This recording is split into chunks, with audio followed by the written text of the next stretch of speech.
शहंशाह अकबर अपनी सल्तनत में सभी का बहुत अच्छे से ख्याल रखते थे। कोई उनकी सुविधाओं से वंचित न रह जाए, इसलिए वह वहां भेस बदल बदल कर घूमा करते थे और लोगों के बीच जाकर उनकी परेशानियों का अनुभव करते थे कि कोई उनकी सल्तनत में दुखी तो नहीं है।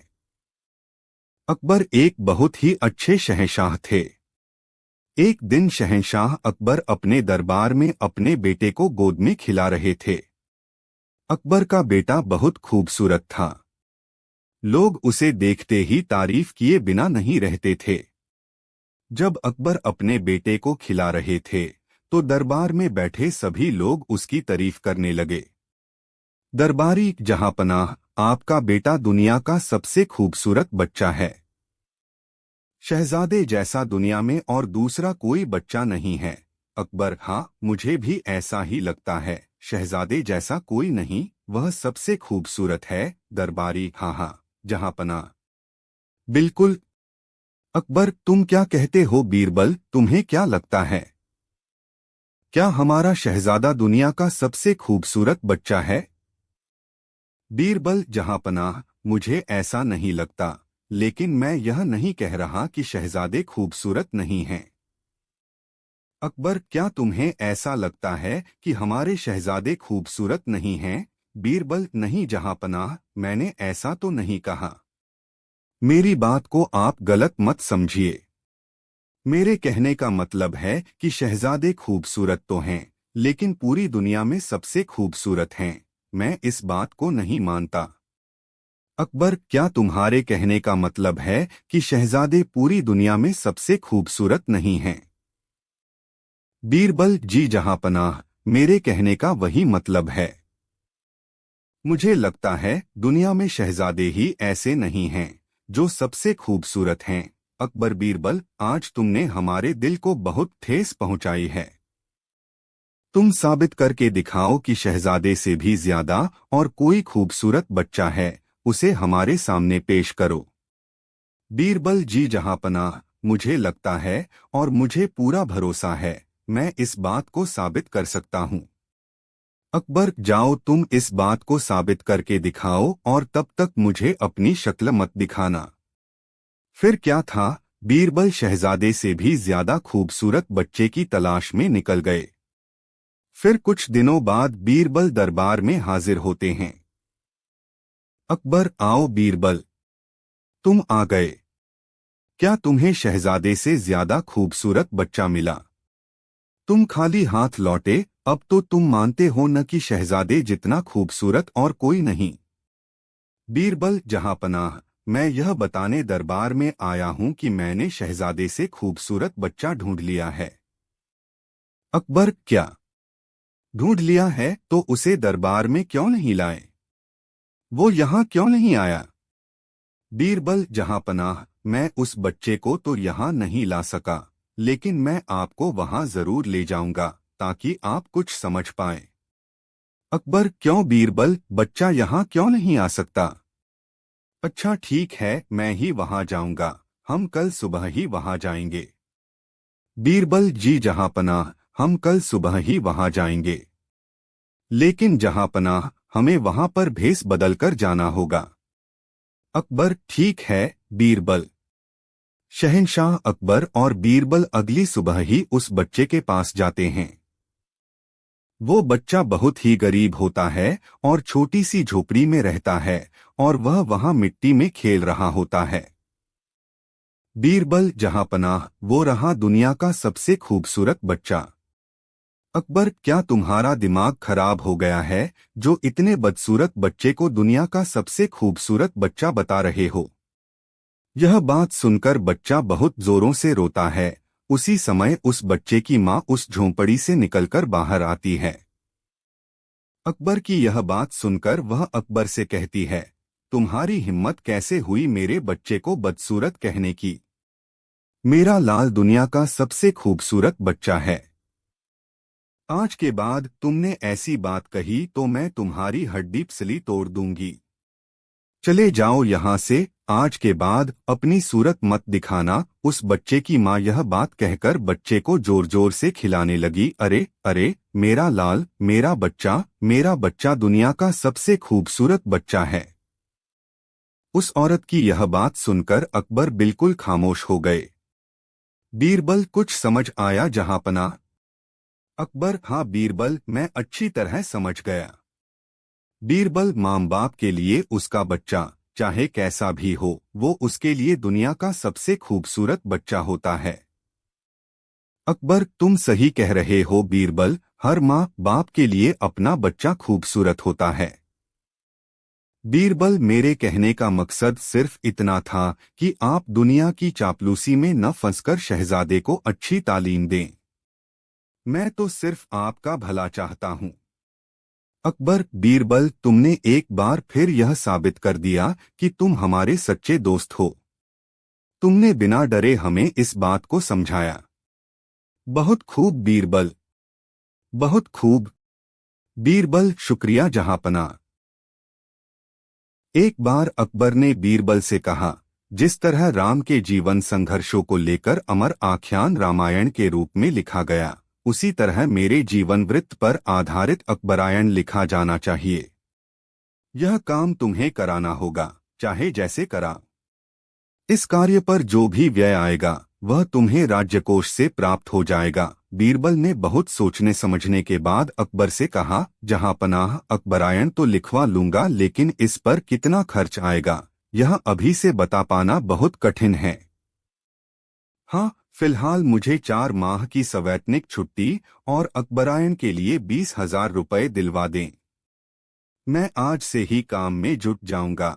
अकबर ने बीरबल को 20,000 रुपये दिलवा दिए और उसकी 4 माह की संवैधानिक छुट्टी भी मंजूर कर ली। 20,000 रुपये लेकर बीरबल मस्ती में घर पहुंचा। कुछ रुपए पत्नी को घर की आवश्यकताओं के लिए दिए और स्वयं यात्रा की तैयारी करने लगा। उसकी पत्नी ने पूछा, आप कहीं जा रहे हैं क्या? बीरबल ने जवाब दिया, हाँ, 4 माह की यात्रा पर निकल रहा हूँ। अकबर के पूरे साम्राज्य की यात्रा करनी है। 4 माह में देखूं कितना कर पाता हूँ। दूसरे दिन ही बीरबल अपने घोड़े से अकबर के साम्राज्य के विभिन्न नगरों और ग्रामों की यात्रा पर निकल गया। उसने जहाँ कहीं भी पेयजल का संकट देखा, वहाँ उसने कुएं खुदवाए। अकबरायण के लिए मिले धन से उसका भुगतान किया और आगे बढ़ गया। इस तरह बीरबल ने 4 माह में शताधिक ग्रामों में पेयजल की व्यवस्था कर दी। 4 माह बीतने पर उसने राजधानी की राह पकड़ी और राजधानी पहुंचकर एक दफ्तरी से सादे कागजों की एक बहुत ही मोटी किताब तैयार कराई और उस मोटी किताब को घोड़े पर लादकर अकबर के पास पहुंच गया। अकबर उसे अपने शाही महल में ले गया और वहां बैठकर उससे अकबरायण के बारे में पूछने लगा। अकबर की उत्सुकता देखकर बीरबल ने कहा, जहांपनाह, पुस्तक लेखन की प्रारंभिक तैयारियां हो चुकी हैं। बस कुछ जानकारियां चाहिए। जैसे राम की पत्नी सीता थी, आपकी एक से अधिक बेगमें हैं। मुझे बताएं कि किस बेगम को आपकी पत्नी के रूप में चित्रित किया जाए। अकबर ने कहा, बड़ी बेगम को ही यह अधिकार मिलना चाहिए। तुम उनका ही नाम दिलवाओ, जैसी आज्ञा जहांपनाह, बीरबल ने कहा। फिर कुछ देर की मौन के बाद उसने अकबर से कहा, मुझे 4 माह की संवैधानिक छुट्टी और 20,000 रुपये और दिलवा दें। अकबर ने अविलंब बीरबल की छुट्टी मंजूर कर ली और उसे 20,000 रुपये दिलवा दिए। अकबर के कक्ष से निकलकर बीरबल उस सादे कागज की किताब के साथ बड़ी बेगम के महल में पहुंच गया। बीरबल के आने से अकबर की बड़ी बेगम प्रसन्न हुई और उसकी अच्छी खातिरदारी की। फिर उससे आने का सबब पूछा। बीरबल ने बड़ी बेगम से कहा, रामायण की तर्ज पर अकबरायण लिखा जा रहा है। राम के जीवन में पत्नी के रूप में केवल सीता ही थीं। जहांपनाह ने अपनी पत्नी के रूप में अकबरायण में आपका जिक्र करने की इजाजत दे दी है। मगर अब मेरे सामने यह एक बड़ी समस्या है कि सीता को राक्षसों का राजा रावण पंचकुटी से अपने विमान पर जबरन उड़ाकर ले आया था और उनको उसकी अशोक वाटिका में काफी दिनों तक रहना पड़ा था। मेरी समझ में नहीं आ रहा है कि मैं आपको किसके कब्जे में और कहाँ रहता दिखाऊं। बीरबल की बात सुनकर बड़ी बेगम बहुत नाराज हुई। उन्होंने वह किताब उठाई और एक कनीज को देते हुए कहा, जा ले जा इस किताब को और आग में झोंक दे। फिर बीरबल की ओर मुखातिब होकर कहा, बादशाह पर महान बनने की सनक सवार हो गई है, मगर आप तो समझदार हैं, क्यों झूठी सच्ची बातें बनाकर कुछ लिखेंगे।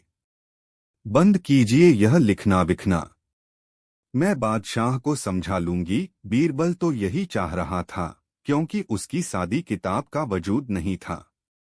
बेगम के आदेश से वह सादी किताब खाक में तब्दील हो चुकी थी।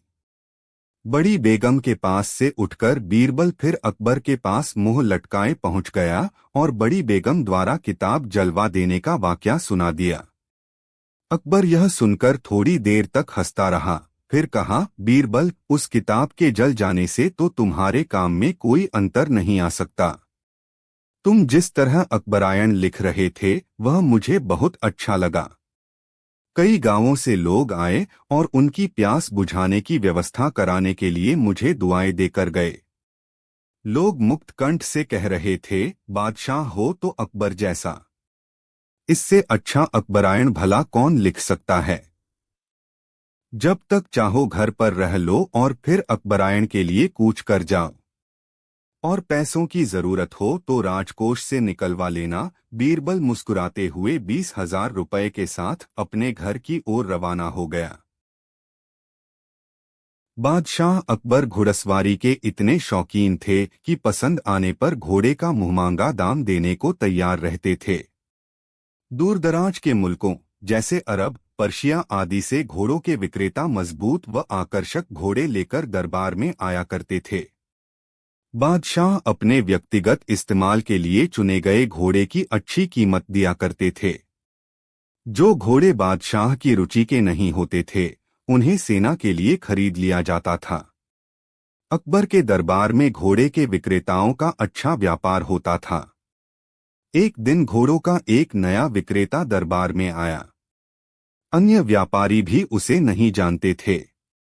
उसने 2 बेहद आकर्षक घोड़े बादशाह को बेचे और कहा कि वह ठीक ऐसे ही 100 घोड़े और लाकर दे सकता है, बशर्ते उसे आधी कीमत पेशगी दे दी जाए। बादशाह को चूंकि घोड़े बहुत पसंद आए थे, सो वैसे ही 100 और घोड़े लेने का तुरंत मन बना लिया। बादशाह ने अपने खजांची को बुलाकर व्यापारी को आधी रकम अदा करने को कहा। खजांची उस व्यापारी को लेकर खजाने की ओर चल दिया। लेकिन किसी को भी यह उचित नहीं लगा कि बादशाह ने एक अनजान व्यापारी को इतनी बड़ी रकम बतौर पेशगी दे दी। लेकिन विरोध जताने की हिम्मत किसी के पास नहीं थी। सभी चाहते थे कि बीरबल यह मामला उठाए। बीरबल भी इस सौदे से खुश न था। वह बोला, हुजूर, कल मुझे आपने शहर भर के मूर्खी की सूची बनाने को कहा था। मुझे खेद है कि उस सूची में आपका नाम सबसे ऊपर है। बादशाह अकबर का चेहरा मारे गुस्से के सुर्ख हो गया। उन्हें लगा कि बीरबल ने भरे दरबार में विदेशी मेहमानों के सामने उनका अपमान किया है। गुस्से से भरे बादशाह चिल्लाए, तुम्हारी हिम्मत कैसे हुई हमें मूर्ख बताने की। क्षमा करें बादशाह सलामत। बीरबल अपना सिर झुकाते हुए सम्मानित लहजे में बोला, आप चाहें तो मेरा सिर कलम करवा दें। यदि आपके कहने पर तैयार की गई मूर्खी की फहरिस्त में आपका नाम सबसे ऊपर रखना आपको गलत लगे। दरबार में ऐसा सन्नाटा छा गया कि सुई गिरे तो आवाज सुनाई दे जाए। अब बादशाह अकबर अपना सीधा हाथ उठाए तर्जनी को बीरबल की ओर ताने आगे बढ़े। दरबार में मौजूद सभी लोगों की सांस जैसे थमसी गई थी। उत्सुकता व उत्तेजना सभी के चेहरों पर नृत्य कर रही थी। उन्हें लगा कि बादशाह सलामत बीरबल का सिर धड़ से अलग कर देंगे। इससे पहले किसी की इतनी हिम्मत नहीं हुई थी कि बादशाह को मूर्ख कहे। लेकिन बादशाह ने अपना हाथ बीरबल के कंधे पर रख दिया। वह कारण जानना चाहते थे। बीरबल समझ गया कि बादशाह क्या चाहते हैं। वह बोला, आपने घोड़ों के ऐसे व्यापारी को बिना सोचे समझे एक मोटी रकम पेशगी दे दी, जिसका अतापता भी कोई नहीं जानता। वह आपको धोखा भी दे सकता है। इसलिए मूर्खी की सूची में आपका नाम सबसे ऊपर है। हो सकता है कि अब वह व्यापारी वापस ही न लौटे।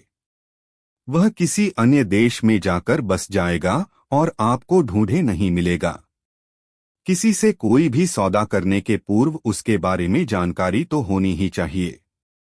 उस व्यापारी ने आपको मात्र 2 घोड़े बेचे और आप इतने मोहित हो गए कि मोटी रकम बिना उसको जाने पहचाने ही दे दी। यही कारण है बस। तुरंत खजाने में जाओ और रकम की अदायगी रुकवा दो। अकबर ने तुरंत अपने एक सेवक को दौड़ाया। बीरबल बोला, अब आपका नाम उस सूची में नहीं रहेगा। बादशाह अकबर कुछ क्षण तो बीरबल को घूरते रहे, फिर अपनी दृष्टि दरबारियों पर केंद्रित कर ठहाका लगाकर हंस पड़े। सभी लोगों ने राहत की सांस ली कि बादशाह को अपनी गलती का एहसास हो गया था। हंसी में दरबारियों ने भी साथ दिया और बीरबल की चतुराई की एक स्वर से प्रशंसा की। अकबर की शाही सेना हर तरह से समर्थ सेना थी। अकबर पर जब अपने साम्राज्य विस्तार का नशा छाया हुआ था, तब वे स्वयं सेना का निरीक्षण किया करते थे। जवानों की मुस्तैदी, उनकी चुस्ती फुर्ती बनाए रखने के लिए उनसे तरह तरह के व्यायाम करवाते। स्वयं भी उनकी कसरत में शामिल होते। अपने सैनिकों को उनके व्यक्तिगत नामों से पुकारते। उन्हें मौजमस्ती के लिए भी समय देते। एक दिन अकबर को विचार आया कि यदि सभी सैनिकों के लिए लोहे के धागों से निर्मित जिरह बख्तर पहनने को दिए जाएं, तो युद्ध के समय हमारे सैनिक अधिक सुरक्षित रहेंगे। और अपने इस विचार को साकार करने के लिए अकबर ने पूरे राज्य में मुनादी करा दी, बख्तर बनाने की कला में माहिर जितने भी कारीगर हैं, वे बादशाह से शीघ्र संपर्क करें। इस मुनादी को सुनकर एक लोहार बादशाह के पास आया और बादशाह से कहा, वह जिरह बख्तर बनाना जानता है मगर गरीब है, इसलिए यदि उसे जिरह बख्तर बनाने का सामान मिल जाए तब ही वह बना सकेगा। अकबर ने उससे कहा, कारीगर, तुम्हें जिरह बख्तर बनाने के लिए जिन चीजों की जरूरत हो, तुम अपनी पसंद से खरीद लाओ। पैसे तुम्हें जब भी चाहिए और जितने भी चाहिए राजकोष से मिल जाएंगे। ऐसी व्यवस्था मैं करा देता हूं। कारीगर ने राजकोष से पैसे लेकर जिरह बख्तर निर्माण के काम आने वाली चीजें खरीद लीं और मनोयोग से जुट गया जिरह बख्तर बनाने में। बादशाह के लिए जिरह बख्तर बनाते समय उसने अपनी कला का भरपूर प्रयोग किया। 2-3 दिनों की मेहनत के बाद जिरह बख्तर बनकर तैयार हो गया। अपने इस निर्माण को हर तरह से उलट पुलट कर कारीगर ने देखा और वह पूरी तरह से संतुष्ट हुआ कि ऐसा जिरह बख्तर पहले कभी नहीं बना। यह पहनने वाले को खूबसूरती भी प्रदान करेगा और शत्रुओं के वार से बचाएगा भी। पूरी तरह संतुष्ट हो जाने के बाद वह कारीगर जिरह बख्तर दिखाने के लिए बादशाह के पास पहुंचा। अकबर ने जिरह बख्तर अपने कक्ष में सज्जा के रूप में खड़ी कांसे की एक प्रतिमा को पहनाई और उसे देखा। जिरह बख्तर वाकई बहुत सुंदर बना था। अकबर ने इस निर्माण की मन ही मन तारीफ की। अचानक अकबर के मन में विचार आया कि जिरह बख्तर सुंदर तो है मगर यह मजबूत है या नहीं, यह भी तो देखना चाहिए। जिरह बख्तर का इस्तेमाल तो युद्ध भूमि में होना है, जहां सुंदरता गौण होती है और मजबूती आवश्यक। जिरह बख्तर की मजबूती देखने के लिए अकबर ने म्यान से अपनी तलवार निकाली और एक भरपूर वार कांसे की प्रतिमा की गर्दन पर कर दिया। झन की आवाज के साथ जिरह बख्तर प्रहार के स्थान पर कट गया। अकबर ने कारीगर को कटा जिरह बख्तर दिखाते हुए कहा, कारीगर, तुमने जो जिरह बख्तर बनाया है वह खूबसूरत तो है मगर मजबूत नहीं। देखा न तुमने कि यह तलवार का एक प्रहार भी नहीं झेल पाया। हमें तो ऐसा जिरह बख्तर चाहिए जो तलवार के प्रहार से सैनिकों की रक्षा करे। उन्हें घाव न लगने दे। जाओ, जिरहबख्तर में क्या सुधार करना है सोचो और यथाशीघ्र ऐसा ही जिरहबख्तर बनाकर दिखाओ। बेचारा कारीगर कभी कांसे की मूर्ति को पहनाए गए जिरहबख्तर को देखता तो कभी बादशाह की तलवार को। वह कहना चाह रहा था कि बादशाह सलामत। आपने यह जिरहबख्तर कांसे की प्रतिमा को पहनाई है, जबकि इसका निर्माण हाड़मास के इंसान के लिए हुआ है। आपने कांसे की प्रतिमा को बख्तर पहनाकर तलवार का प्रहार किया है, जिससे इस प्रहार का प्रतिरोध कांसे की प्रतिमा ने किया है, हाड़मास के पुतले ने नहीं। मगर बादशाह के सामने वह अपना मुंह नहीं खोल पाया और वह निराश कदमों से अपना जिरहबख्तर लिए अकबर के पास से लौटने लगा। जिस समय लोहार अकबर के पास से निराश लौट रहा था, उस समय बीरबल भी किसी काम से अकबर से मिलने जा रहा था। उसने निराश लोहार को अकबर के पास से लौटता देखा तो उसके मन में जिज्ञासा हुई कि आखिर इस लोहार से अकबर को क्या काम था और यह वहां से निराश क्यों लौट रहा है।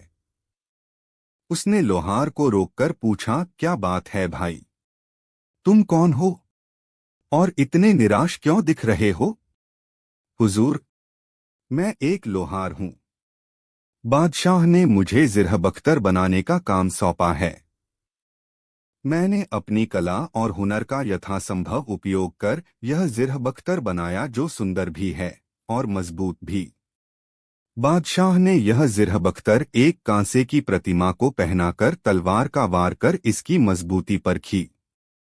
कांसे को आधार बनाकर जब लोहे की चादर पर वैसा प्रहार किया जाएगा, तब लोहे की चादर भी कट जाएगी। यह तो लोहे के धागों से पिरोया गया बख्तर है। इसका निर्माण तो मनुष्य के पहनने के लिए किया गया है। अब बादशाह ने मुझे दूसरा बख्तर बनाकर लाने को कहा है। यदि उस बख्तर को भी बादशाह इसी तरह आजमाएंगे, तब उसका भी यही हश्र होगा। इसीलिए मैं चिंतित हूं। कैसे झंझट में पड़ गया। बीरबल को लोहार की समस्या समझ में आ गई। उसने लोहार से कहा, अब चिंता मत करो भाई, तुम जाकर दूसरा बख्तर तैयार कर लो और जब बादशाह उसे कांसे की प्रतिमा पर आजमाने लगे, तब उनसे कहना कि तुम स्वयं इस जिरह बख्तर को पहनकर खड़े हो जाओगे, क्योंकि रणभूमि में इसे कोई हाड़मांस का सैनिक ही पहनेगा और जब बादशाह समस्या हल हो जाएगी। कर लिया और उसे लेकर अकबर के पास आया। प्रहार करने लगे तो तुम चीखकर उस प्रतिकार का प्रतिरोध करना। तुम्हारी लोहार को बीरबल की बातों से थोड़ी तसल्ली हुई कि समस्या का समाधान हो सकता है और वह बादशाह को तसल्लीबख्श काम देकर संतुष्ट भी कर सकता है। इस तरह बड़े आत्मविश्वास के साथ लोहार अपने घर लौटा और एक दूसरा जिरहबख्तर तैयार करने में वह पूरी तन्मयता से जुट गया। 2-3 दिनों में ही उसने दूसरी जिरहबख्तर तैयार। जिरहबख्तर देखकर अकबर बहुत प्रसन्न हुए। इस बार जिरहबख्तर पहले से भी अच्छा बना था। जब अकबर जिरहबख्तर के निर्माण की जांच कर चुके, तब उसकी मजबूती की परख के लिए वह उसे कांसे की प्रतिमा को पहनाने लगे। लोहार इसी पल के इंतजार में था। उसने उसी क्षण अकबर को टोका, जहांपना, आप इस जिरहबख्तर को मुझे पहनने दें। जब मैं इसे पहनकर आपके सामने खड़ा हो जाऊं, तब आप इस पर प्रहार करें, क्योंकि युद्धभूमि में यह जिरहबख्तर कोई सैनिक ही पहनेगा जो कि हाड़मांस का पुतला होता है, कांसे का नहीं। अकबर को लोहार की बात तर्कसंगत लगी। उन्होंने लोहार की तरफ जिरहबख्तर बढ़ा दिया। लोहार ने जिरहबख्तर पहन ली और अकबर के सामने खड़ा हो गया। अकबर ने जिरहबख्तर की जांच के लिए जैसे ही तलवार उठाई कि लोहार ने चीखकर कहा, खबरदार। उसकी आवाज की उम्मीद अकबर को नहीं थी, इसलिए उनका ध्यान बंट गया और चौंक गए। उसके प्रहार में वैसी ताकत भी नहीं रही जैसी कि कांस्य प्रतिमा पर प्रहार करते समय थी। अकबर की तलवार जिरहबख्तर से टकरा गई और झन्न की एक आवाज हुई। अकबर ने लोहार पर क्रोध कर पूछा, तुमने मुझे खबरदार कहकर क्यों धमकाया? इसलिए जहांपनाह कि आप मुझ पर प्रहार करने जा रहे थे। यह ज़िरहबख्तर तो हाड़मांस का सैनिक ही पहनेगा, और जब उस पर प्रहार होगा तो वह उसका विरोध भी करेगा ही। ऐसा सोचकर ही मैंने आपको चेतावनी दी थी।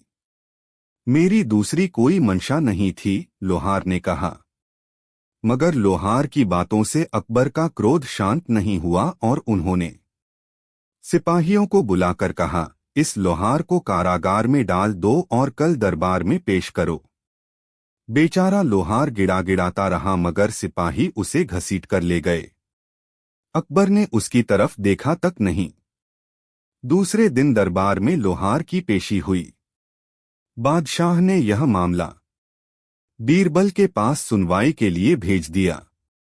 लोहार पर आरोप था कि लोहार ने गरीब परवर शहंशाह हिंदुस्तान की शान में गुस्ताखी की है। बीरबल ने जब लोहार की तरफ देखा तो उसे याद हो आया कि वह पहले भी उससे मिल चुका है, ज़िरहबख्तर बनाने वाला लोहार। बीरबल ने लोहार से सारी बातें पूछीं। वह बेचारा इतना डरा हुआ था कि उसके मुंह से आवाज नहीं निकल रही थी। फिर भी बीरबल ने जब उसे तसल्ली दी कि यदि उसने कोई गलती नहीं की है तो उसे सजा नहीं मिलेगी, तब उसने सहमे अंदाज में सारी घटना बता दी। घटना सुन लेने के बाद बीरबल इस निष्कर्ष पर पहुंचा कि लोहार ने जो कुछ भी किया या कहा उसमें कुछ भी गलत नहीं था। वह इस नतीजे पर पहुंचा कि खबरदार कहकर चेतावनी दिए जाने से ही अकबर नाराज हुए, वह भी यह सोचकर कि ऐसा लोहार ने इसलिए किया कि ज़िरहबख्तर पर भरपूर प्रहार नहीं हो सके, जरूर ज़िरहबख्तर में कोई खोट होगा। और लोहार को साथ लेकर वह अकबर के कक्ष में चला आया। अकबर उस लोहार को देखकर बीरबल पर बिगड़ गए, तुम इस नामुराद को साथ लेकर मेरे पास क्यों आ गए? जहांपनाह, इसने खबरदार कह के युद्धभूमि की प्रकृति के अनुरूप आचरण किया था, वह भी इसलिए कि ज़िरहबख्तर की जांच अधिक स्वाभाविक तरीके से हो जाए। ज़िरहबख्तर की मजबूती पर इसे कोई संदेह नहीं था। यदि इसे ज़िरहबख्तर के कट जाने का संदेह होता तो इसने कभी भी उसे पहनकर तलवार का प्रहार झेलने के लिए खुद को आगे नहीं किया होता, बीरबल ने कहा। अकबर ने महसूस किया कि बीरबल की बातों में सच्चाई है। उसने लोहार की तरफ देखा। भय से सहमा हुआ लोहे का यह कारीगर अपनी कला का नायाब नमूना पेश करने के बाद भी उनके सामने अपराधी की तरह खड़ा था। अकबर ने सोचा, मुनादी कराए जाने के बाद भी राज्य भर से केवल एक आदमी मिला है ज़िरहबख्तर बनाने के काम के लिए, और वह भी अब उनके आक्रोश के कारण हाथ से निकल जाएगा। जरूरत तो इस बात की है कि इस कारीगर की कला और लोग भी सीखें। यदि यह कारीगर भी उनके कोप का शिकार हो गया तो कोई क्यों प्रोत्साहित होगा कला सीखने के लिए? ऐसी कला जो पुरस्कृत नहीं दंडित करवाती हो, कौन सीखना चाहेगा? यह विचार आते ही अकबर तख्त से उठ गए और लोहार को गले से लगा लिया। उन्होंने लोहार से कहा, तुम्हारी चेतावनी को समझने में मुझसे भूल हो गई, लेकिन शुक्रिया बीरबल, तुमने अनर्थ होने से बचा लिया। ऐसा कहकर अकबर ने लोहार को इनाम दिया और उसे शाही सेना के लिए ज़िरहबख्तर बनाने का काम भी सौंप दिया। अकबर ने लोहार को विदा करते समय कहा, ज़िरहबख्तर का निर्माण बड़े पैमाने पर होना है, इसलिए तुम कुछ लोगों को अपने फन में माहिर भी करो कि यह काम गति के साथ हो सके। लोहार मुदित मन से अपने घर लौट आया। एक दिन शहंशाह अकबर नाई से अपनी हजामत बनवा रहे थे। तभी वह नाई शहंशाह अकबर की तारीफ करने लगता है, जहांपनाह, आप अपनी सल्तनत में सबका ख्याल रखते हैं, बच्चे बड़े गरीब लाचार आदि सबका। अकबर, शुक्रिया। नाई, लेकिन जहांपनाह। अकबर, लेकिन क्या हम किसी को भूल रहे हैं जिसकी हम देखभाल नहीं करते हैं? नाई, जहांपनाह, गुस्ताखी माफ करें, क्या कभी आपने बड़े बूढ़ों यानी कभी अपने पूर्वजों के बारे में सोचा है जो दुनिया छोड़कर स्वर्ग चले गए हैं? अकबर, लेकिन हम तो उनका भी ख्याल रखते हैं, उनके हक में हम दुआ करते हैं। उनकी याद में हमने शाही मकबरे बनवाए हैं। नाई, लेकिन जहांपनाह, कभी आपने किसी को स्वर्ग भेजा है अपने पूर्वजों की खबर लेने के लिए? उन्हें किसी चीज की वहां जरूरत तो नहीं है। अकबर, ये क्या कह रहे हो? कोई स्वर्ग जाकर वापस कैसे आ सकता है? तुम्हारा दिमाग खराब हो गया है क्या? कोई स्वर्ग की यात्रा करके वापस कैसे आ सकता है? नाई, जहांपनाह, मैं सच कह रहा हूँ। मैं एक ऐसे योगी बाबा को जानता हूँ जो स्वर्ग भेजकर वापस बुला सकते हैं। वजीर अब्दुल्ला उनके भक्त हैं। आप चाहें तो वजीर अब्दुल्ला से कहकर आप उस योगी को बुला सकते हैं। अकबर, ठीक है, तुम कल ही वजीर अब्दुल्ला से कहकर उस योगी को बुलाओ। फिर अगले दिन वजीर अब्दुल्ला उस योगी बाबा को लेकर आते हैं। अकबर, वजीर अब्दुल्ला, क्या योगी बाबा दरबार में आ गए हैं? वजीर अब्दुल्ला, जी जहांपनाह, वो दरबार के बाहर ही खड़े हैं। आपकी इजाजत हो तो उन्हें बुलाया जाए। अकबर, जी वजीर अब्दुल्ला, उन्हें बुलाया जाए। योगीराज निरंजन बाबा दरबार में हाजिर होते हैं। योगीराज, अलख निरंजन, मेरा नाम योगी निरंजन बाबा है। अकबर, हमने सुना है योगी जी, आप किसी को भी स्वर्ग भेजकर वापस बुला सकते हैं, यह बात सच है?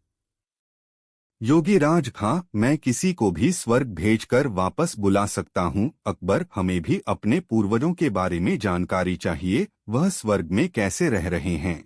उन्हें वहाँ किसी चीज की जरूरत तो नहीं है। योगीराज, आप किसी भरोसेमंद इंसान को स्वर्ग भेज सकते हैं जो स्वर्ग के मोह में न फंसकर वापस आ सके। वजीर अब्दुल्ला, जहांपनाह, आप बीरबल को इस काम के लिए भेज दीजिए। बीरबल से ज्यादा भरोसेमंद और कौन हो सकता है? अकबर, बीरबल, क्या आप हमारे लिए स्वर्ग जाएंगे? बीरबल, जी जहांपनाह, मैं स्वर्ग जरूर जाऊंगा, लेकिन उससे पहले मैं निरंजन बाबा से कुछ पूछना चाहता हूँ। योगीराज, इस यात्रा में कितना समय लगेगा? योगीराज, इस यात्रा में कम से कम 2 महीने लगेंगे, अगर तुम स्वर्ग के सुख के मोह में न फंसो तो। बीरबल, योगी जी, आप मुझे स्वर्ग कैसे भेजेंगे?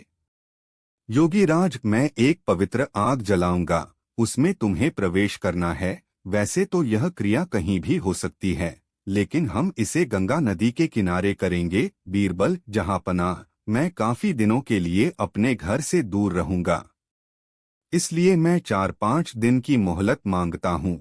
कुछ अधूरे काम निपटाने हैं। अकबर, ठीक है बीरबल। योगीराज जी, आप यह काम 5 दिन बाद संपन्न करें। अब 5 दिन बाद बीरबल को जलाने के लिए ले जाया जाता है। स्वर्ग की यात्रा के लिए योगीराज विधि संपन्न करते हैं। वह एक चिता पर फूल और कुछ सामग्री डालते हैं और बीरबल के माथे पर तिलक करते हैं और चित हो जाने को कहते हैं। बीरबल, अलविदा। जहांपनाह। अकबर, हमें आपकी बहुत याद आएगी, आप जल्दी लौटने की कोशिश करना। बीरबल, जी आऊंगा जहांपनाह, मैं जल्दी लौटकर। और फिर 2 महीने गुजर जाते हैं। शहंशाह अकबर बहुत चिंतित हो जाते हैं।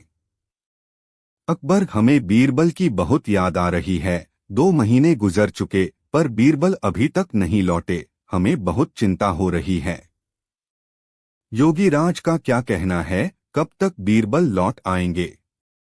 वजीर अब्दुल्ला, जहांपनाह, योगी बाबा ये भी तो कह रहे थे कि हो सकता है बीरबल को स्वर्ग के सुख बहुत भा गए हों और वह उन्हें छोड़कर न आना चाहें।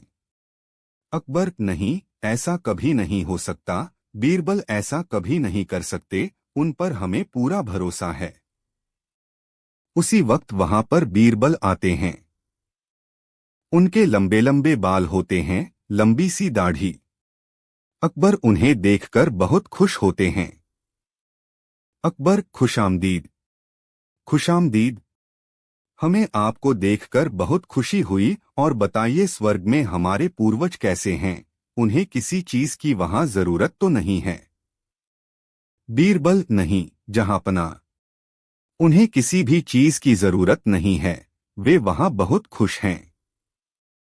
अकबर, लेकिन बीरबल, आपने ये बाल इतने क्यों बढ़ा लिए हैं? बीरबल, जहांपना, मेरे ही नहीं, वहां पर सभी के बाल बहुत लंबे हैं।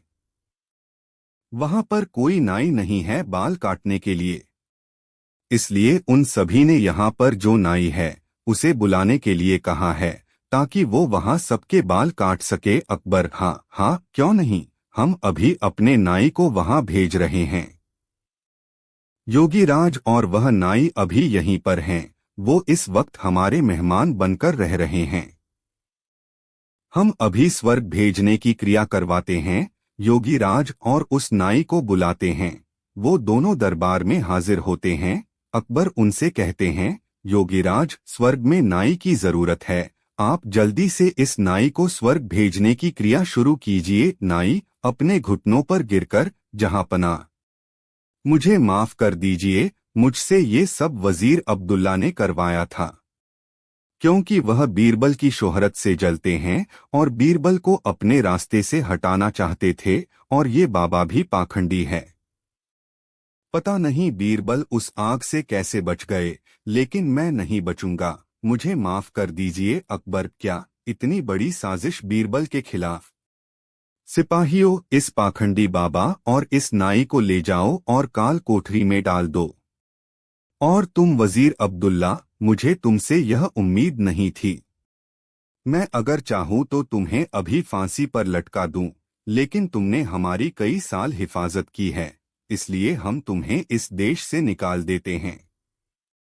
सिपाहियों, इसे ले जाकर सरहद के बाहर छोड़ आओ और फिर कभी अपनी शक्ल मत दिखाना। अच्छा बीरबल, मेरे बुद्धिमान दोस्त, ये बताओ कि तुम्हें इस साजिश का कैसे पता लगा? बीरबल, जहांपनाह, जब मैंने योगीराज के मुंह अगम प्रवेश करने वाली बात सुनी तो मुझे लगा दाल में कुछ काला है। तभी तो मैंने आपसे 5 दिन की मोहलत मांगी, और मैंने उन 5 दिनों में एक ऐसी सुरंग तैयार करवाई जो उस जगह से सीधे मेरे घर को जाती है। जहांपनाह, जब योगीराज ने आग जलाई तो मैं सीधे उस सुरंग पर खड़ा था जो मेरे घर को जाती है। योगीराज के आग जलाते ही मैं सुरंग का दरवाजा खोलकर अपने घर पहुंच गया। जहांपनाह, इस तरह से मैं वहां से बच निकला, और मैं चाहता था ये लोग अपना गुनाह खुद कबूल करें, इसलिए मैंने 2 महीने अपने बाल नहीं काटे, क्योंकि मैं यह भी जानता था कि इन तीनों में सबसे कमजोर कड़ी नाई है। अकबर, वाह! बीरबल, वाह! एक तुम ही हो जो ऐसा कर सकते हो, तुम्हारे जैसा कोई नहीं। मेरे समझदार दोस्त, तुम ही ऐसा कर सकते हो। वाह बीरबल, वाह! बीरबल, शुक्रिया जहांपना, शुक्रिया। अकबर और बीरबल के बीच बहुत घनिष्ठ संबंध था। यह संबंध निश्चित रूप से बादशाह और दीवान के संबंध से कुछ इतर था। अकबर और बीरबल के बीच मित्र जैसा व्यवहार भी होता था, और कभी कभी तो हंसी मजाक भी हो जाता था। ऐसा हंसी मजाक जिसमें मर्यादाओं की सीमा कई बार काफी पीछे छूट जाती थी। कई बार दोनों के बीच नोक-झोंक भी हो जाती। कभी बादशाह रूठते तो कभी बीरबल ही रूठ जाता। उन दोनों के बीच रूठने मनाने का सिलसिला भी काफी पुराना था। एक बार किसी बात पर अकबर और बीरबल के बीच तकरार हो गई। बीरबल तुनक्कर बादशाह के पास से उठकर अपने घर चला आया और अपनी पत्नी से यह कहकर अपने घर से भी कहीं चला गया कि वह एक जरूरी काम से बाहर जा रहा है। घर से निकलने से पहले उसने अपनी पत्नी को पर्याप्त धन दे दिया ताकि उसके पीछे भी उसके घर की आवश्यकताओं की पूर्ति होती रहे। अकबर के दरबार में जब लगातार 3-4 दिनों तक बीरबल नहीं आया तब अकबर ने उसके घर आदमी भेजा, मगर वह आदमी वहां से इस सूचना के साथ वापस लौटा कि बीरबल किसी काम से राजधानी से बाहर गए हुए हैं और कब लौटेंगे इसकी जानकारी उनके घर के लोगों को नहीं है। यह सूचना मिलने पर अकबर प्रकट रूप में तो शांत रहे मगर भीतर से बेचैन हो उठे। उन्हें अफसोस होने लगा कि बीरबल पर नाराजगी जाहिर कर अच्छा नहीं किया। बीरबल के बिना दरबार के कामकाज में अकबर का मन नहीं लगता था। बीरबल के रहने पर दरबार हमेशा जीवंत बना रहता था। समय समय पर कहखे लगते रहते थे, मगर अब दरबार में काम तो होता है, पर वह रौनक नहीं रहती जो बीरबल के दरबार में मौजूद रहने से रहा करती थी।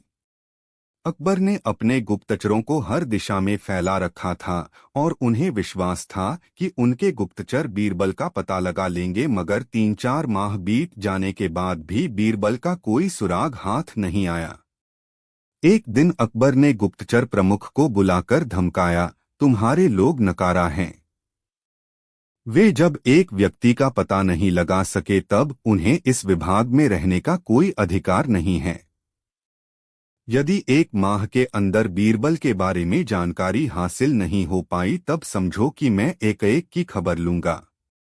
अकबर की इस धमकी के बाद गुप्तचर विभाग ने बीरबल की खोज में अपनी सारी ताकत झोंक दी, मगर इसका भी कोई फायदा नहीं हुआ। कोई बीरबल का पता नहीं लगा पाया। गुप्तचर विभाग के लोग आतंकित थे कि अकबर अब इस विभाग में भारी फेरबदल कर सकते हैं, मगर अकबर यह समझ रहे थे कि खोज जब बीरबल की हो रही है तब थोड़ी मशक्कत अभी और करनी पड़ेगी। बीरबल को तो तब तक प्रकट रूप में देखा ही नहीं जा सकता जब तक स्वयं बीरबल नहीं चाहे। अब अकबर स्वयं विचार करने लगे कि बीरबल का पता लगाने के लिए उन्हें कौन सी चाल चलनी चाहिए। उन्होंने स्थितियों का आकलन किया कि राजधानी के चप्पे चप्पे पर गुप्तचरों ने जाल बिछा रखा है। इसका अर्थ हुआ कि यदि बीरबल राजधानी में होता तो कहीं देखा अवश्य जाता, मगर वह कहीं देखा नहीं गया है। इसका एक स्पष्ट अर्थ यह है कि बीरबल कहीं न कहीं किसी गांव में जाकर छुप गया है। तभी उन्हें यह ख्याल भी आया कि बीरबल की गैरमौजूदगी में उसका परिवार आर्थिक संकट से गुजर रहा होगा। उन्होंने दूसरे दिन ही 4 माह का वेतन बीरबल के घर भिजवाया, मगर बीरबल की पत्नी ने यह कहते हुए पैसे लेने से इनकार कर दिया कि वे जाते समय घर की जरूरतों की पूर्ति की व्यवस्था करके गए हैं, अभी 1-2 साल तो किसी तरह की कोई दिक्कत नहीं होगी। वे आएंगे तब खुद वेतन आदि लेने का काम कर लेंगे। मैं तो यह सब समझती नहीं, इसलिए इसमें पड़ेंगी भी नहीं। बीरबल की पत्नी के इस खुददारी भरे उत्तर से अकबर ने यह भी समझ लिया कि बीरबल पूरी तैयारी से गया है और जल्दी लौटने वाला नहीं है। अब उन्हें यह चिंता सताने लगी कि यदि बीरबल नहीं लौटा तो क्या होगा। बीरबल तो तेज दिमाग इंसान है, ऐसी मेधा वाले लोग विरल हैं। वह जहां जाएगा उसे चाहने और सम्मान देने वाले लोग मिल जाएंगे और उसकी जरूरतों की पूर्ति होती रहेगी। लेकिन दिल्ली दरबार में उसकी कमी की भरपाई हो जाए, यह मुश्किल है। यह विचार आते ही अकबर कुछ बेचैन हो गए। तभी उन्हें याद आया कि बीरबल बेतुकी और ऊटपटांग बातों का बेतुका और ऊटपटांग जवाब देने में रुचि रखने वाला इंसान है, और वह इस मामले में बादशाह को भी नहीं बख्शता है। बस अकबर को बीरबल की तलाश के लिए एक नया सूत्र मिल गया और वह एक ऊटपटांग बात सोचने में व्यस्त हो गए। दिल्ली दरबार, राजधानी, कस्बों और गांवों में बस एक ही चर्चा हो रही थी कि बादशाह अकबर का दिमाग फिर गया है, वरना वे ऐसी बेतुकी और ऊटपटांग मुनादी नहीं करवा रहे होते। भला कुएं का भी विवाह होता है, भला कुओं को भी आमंत्रण भेजा जाता है, और भला यह भी उम्मीद की जा सकती है कि कस्बे और गांवों के कुएं अपने मालिकों के साथ कुएं के विवाह में शामिल हों। ऐसा तो कभी किसी ने सुना नहीं था। आखिर बादशाह को यह क्या हो गया है? कैसी सनक उन पर सवार हो गई है? दरअसल बादशाह अकबर के आदेश पर राजधानी के आसपास और दूरदराज के कस्बों एवं गांवों में मुनादी कराई जा रही थी। सावन पूर्णिमा के दिन शुभ मुहूर्त में शाही कुएं का विवाह होना तय हुआ है। इस विवाह में शिरकत करने का आमंत्रण बादशाह अकबर की सल्तनत में बसने वाले सभी गांव, कस्बों और शहरों के कुओं को दिया जाता है कि वे अपने मालिकों के साथ शाही कुएं के विवाह में शामिल हों। विवाह में शामिल होने वाले कुएं के मालिक को 1,000 स्वर्ण मुद्राएं भेंट में दी जाएंगी। कुआं रखते हुए भी जो भूस्वामी इस विवाह में कुओं के साथ शिरकत नहीं करेगा, उन्हें अपने कुओं के लिए अलग से शाही खजाने में शुल्क जमा करके रसीद लेनी होगी, नहीं तो वे दंड के भागी बनेंगे। मुनादी में आमंत्रण भी था और ठंडी धमकी भी। जिसने भी मुनादी सुनी वही सत्ते में आ गया।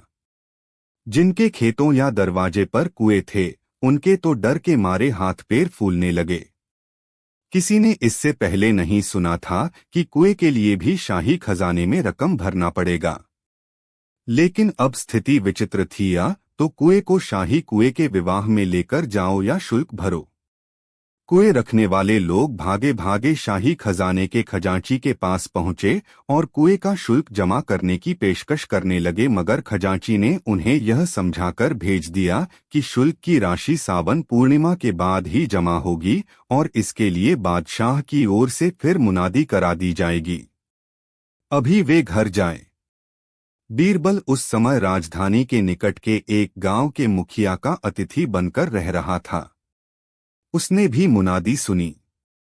उसने मुखिया से कहा, गांव में जितने भी किसान के घर या खेत में कुएं हैं, उन सबको सज-धज कर अपने साथ सावन पूर्णिमा के दिन शाही कुएं के विवाह में शामिल होने के लिए कहिए और इसकी तैयारी में जुट जाइए। बीरबल की इस सलाह पर मुखिया चौंका, किंतु अपने अतिथि के अनेक कारनामे वह 3-4 महीने में देख चुका था, इसलिए उसकी सलाह को मसखरी समझने की भूल उसने नहीं की। बीरबल ने जब मुखिया से पुनः यह बात पूरी संजीदगी के साथ कही, तो मुखिया ने सभी कुएं वाले किसानों को सावन पूर्णिमा के दिन शाही कुएं की शादी में शरीक होने की तैयारी में जुट जाने के लिए कहा। किसान मुखिया का मुंह ताकने लगे।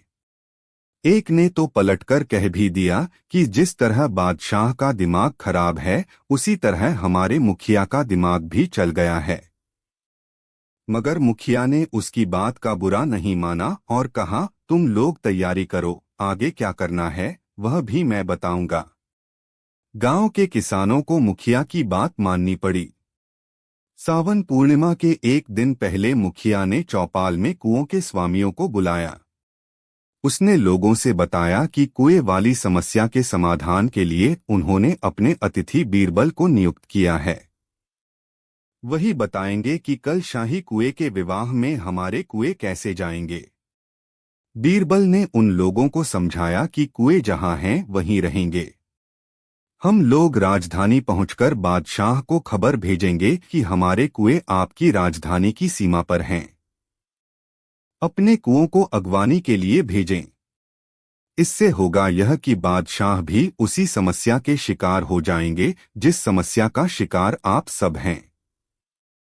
एक बार आप लोग भली प्रकार समझ लें कि बादशाह इस बात से भली प्रकार अवगत हैं कि कुएं चल नहीं सकते, न उखाड़कर कहीं ले जाए जा सकते हैं। इसी तरह आप लोग भी इस बात से परिचित हैं कि कभी शाही कुएं के विवाह की प्रथा ही नहीं रही है। बादशाह ने यह फरमान जारी कर किसी अप्रकट मकसद की ओर कदम बढ़ाया है। हो सकता है कि वे अपने ग्रामीणों की बुद्धि की परीक्षा ले रहे हों और योग्य व्यक्ति की तलाश के लिए ही यह बेतुकी मुनादी कराई हो। कुछ नानुकर के बाद लोग तैयार हो गए कि वे लोग राजधानी जाएंगे। सावन पूर्णिमा के दिन सभी राजधानी की सरहद पर पहुंच गए। बीरबल ने मुखिया को उनका नेता बनाकर भेजा था और सबको विश्वास दिलाया था कि कोई मुसीबत उत्पन्न होने पर वह उसका निदान अवश्य करेगा। जब अकबर को शाही कुएं के विवाह में शरीक होने के लिए पड़ोस के गांव से कुओं के आने की खबर यह कहते हुए मिली कि आप अपने कुएं भेजें कि वे हमारे कुओं को लिवा ले जाएं, तब अकबर ने अपने 2 खास लोगों को उन ग्रामीणों को बुला लाने के लिए भेजा। अकबर को विश्वास हो गया कि अब बीरबल उसे अवश्य मिल जाएगा, क्योंकि अकबर समझते थे कि उनकी बेतुकी मुनादी का ऐसा मुंहतोड़ जवाब बीरबल के सिवा कोई और नहीं दे सकता। जब अकबर के दोनों खास लोग ग्रामीणों को लेकर अकबर के पास पहुंचे, तब उन्हें देखकर अकबर को बड़ी निराशा हुई, क्योंकि उनमें बीरबल नहीं था। अकबर ने उन लोगों से पूछा कि कुओं को अगवानी के लिए बुलवाने की सलाह उन्हें किसने दी। तब मुखिया ने बताया कि उसके गांव में पिछले 4-5 माह से एक विद्वान व्यक्ति रह रहा है जो ग्रामीणों की समस्याओं के निवारण के अच्छे उपाय जानता है और गरीबों, जरूरतमंदों की सहायता के लिए हमेशा तत्पर रहता है। उसी व्यक्ति ने यह सलाह दी थी। अकबर ने ग्रामीणों का अच्छा सत्कार किया और फिर अपने चुनिंदा विश्वसनीय व्यक्तियों का एक दस्ता उनके साथ भेजकर आदरपूर्वक उस विद्वान व्यक्ति को बुला लाने का निर्देश दिया। राजधानी के सीमांत पर अकबर स्वयं उस विद्वान की अगवानी के लिए गए और जैसे ही लोगों की भीड़ के बीच चल रहे बीरबल पर उनकी नजर पड़ी तो वे खुद को रोक नहीं पाए और दौड़कर बीरबल के पास पहुंचे और अपने गले से लगा लिया। ग्रामीण आश्चर्य से उन दोनों का यह भावविह्वल मिलन देख रहे